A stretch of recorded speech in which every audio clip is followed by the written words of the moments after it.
Hello students, how are you all? I hope you are doing well. Today we're going to read a picture story. Yes, and the story's name is Naughty Manku. Let's begin. Manku Monkey was very naughty. He was greedy too.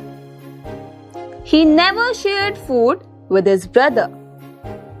One day, Manku found a basket of juicy mangoes on the roof of a house.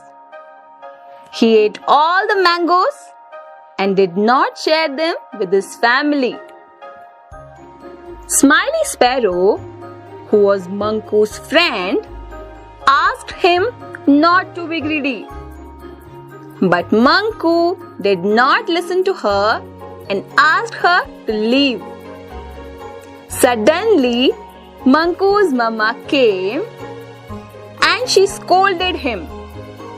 "Manku, these are bad manners." Angry Manku decided to leave his home.